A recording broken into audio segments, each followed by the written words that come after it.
Welcome to this Sudoku tutorial for beginners. The first technique that is typically used to solve a Sudoku puzzle even by expert solvers is called scanning. Scanning means looking for opportunities to place numbers.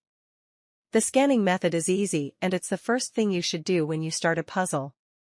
Let's see how it works. This is a Sudoku puzzle. Let's see how the scan works by first looking at the bottom row blocks 1, 2, and 3. Now look for a number that is repeated twice. Do you see one? Let's start with the number 6. We can see it is repeated twice, once in block 3, and once in block 2.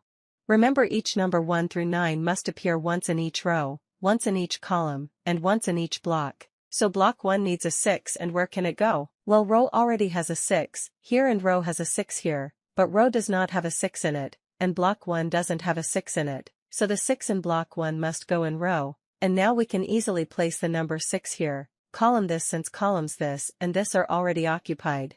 In Sudoku, there are two main ways to solve puzzles by using either placing techniques or elimination techniques. This method of scanning for opportunities is classified as a placing technique. Okay, so we placed the number 6. Let's look for more opportunities. If we continue to scan the center rank for numbers that appear twice, we can see that the 7 appears twice. Now, using the same logic we just used to place the number 6, do you see where the number 7 should go? No, it needs to be placed somewhere in block 1 since blocks 2 and 3 already have the number 7, and we know it will be in row here since rows here and here already have a 7, so the only place a 7 can go in block 1 is here. Obviously you can't solve most puzzles using only scanning, but it should be the first technique you use to fill in as many cells as you can.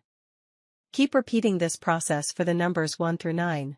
So if we continue on, we can see that in the block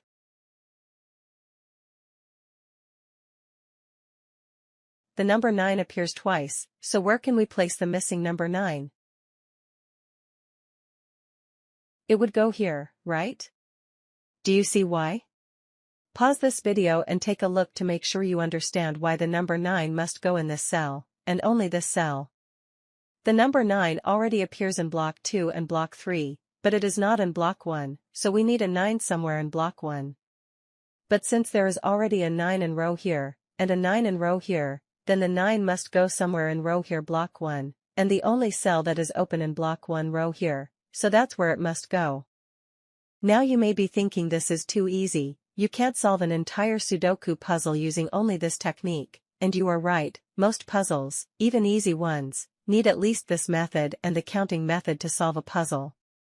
The next video in this series, Lesson 2, will show how to solve an easy level puzzle using only the scanning and counting methods, and I will explain the counting method in that video as well.